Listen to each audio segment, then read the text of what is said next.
കേരളത്തിലെ ജനങ്ങളെ സംബന്ധിച്ചിടത്തോളം പാർലമെൻറ്റിൻ്റെ ശീതകാല സമ്മേളനം ആരംഭിക്കുന്ന ഈ ദിവസം വളരെ പ്രധാനപ്പെട്ട ഒരു ദിവസമാണ്. വഖഫ് നിയമ ഭേദഗതി പരിഷ്കരണത്തിനുള്ള ബില്ല് നരേന്ദ്രമോദി സർക്കാർ നേരത്തെ പറഞ്ഞതുപോലെ ആ വാഗ്ദാനം പാലിക്കാൻ പോവുകയാണ്. എന്തുകൊണ്ടാണ് ഇത് കേരളത്തെ സംബന്ധിച്ച് സുപ്രധാനമായിട്ടുള്ള ഒരു ദിവസമായി മാറുന്നത്? മുനമ്പം ഉൾപ്പെടെയുള്ള പ്രദേശങ്ങളിൽ കഴിഞ്ഞ കുറച്ച് മാസങ്ങളായി നടന്നു വരുന്ന സമരം, അതിനെ തുടർന്ന് വഖഫിൻ്റെ അധിനിവേശമുള്ള മറ്റ് സ്ഥലങ്ങളിലെ ജനങ്ങളുടെ ഭീതി, അതെല്ലാം ഇന്നത്തെ ദിവസത്തിന് വളരെ പ്രാധാന്യം കൽപ്പിക്കുകയാണ്.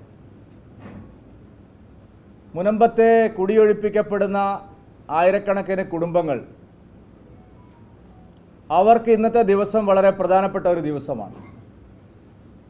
അവരുറ്റുനോക്കുന്നത് പാർലമെൻറ്റിൽ കേരളത്തിൽ നിന്നുള്ള എംപിമാർ ഈ നിയമത്തോട് എന്ത് നിലപാട് സ്വീകരിക്കുമെന്നുള്ളതാണ്. മുനമ്പത്ത് മാത്രമല്ല, ചെല്ലാനത്തും ചാവക്കാട്ടും കേരളത്തിലെ മാനന്തവാടിയിലും അടക്കം കേരളത്തിലെ വിവിധ സ്ഥലങ്ങളിൽ ഇതിനോടകം നോട്ടീസ് ലഭിച്ചിട്ടുള്ള, കുടിയിറക്കിന് നോട്ടീസ് ലഭിച്ചിട്ടുള്ള ആയിരക്കണക്കിന് ജനങ്ങൾ വളരെ ആശങ്കയോടെ കാണുന്ന ഒരു ദിവസം.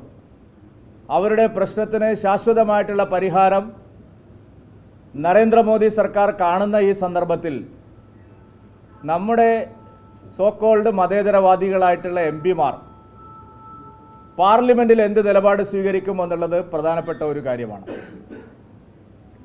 കേരളത്തിലെ 18 UDF എംപിമാരും ഒരു LDF എംപിയും ഈ വിഷയത്തിൽ കേരള ജനതയോടൊപ്പം നിൽക്കണമെന്നാണ് ജനങ്ങൾ ആഗ്രഹിക്കുന്നത്.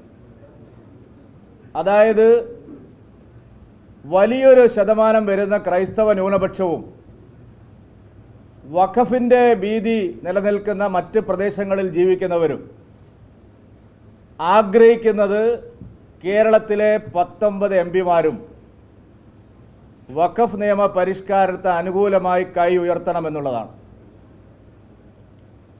നമ്മൾ കേരളത്തിലെ UDF LDF എംപിമാരെ കുറിച്ച് പറയുന്നത് അവരെല്ലാം മതേതര എംപിമാരാണല്ലോ എന്നാണ്.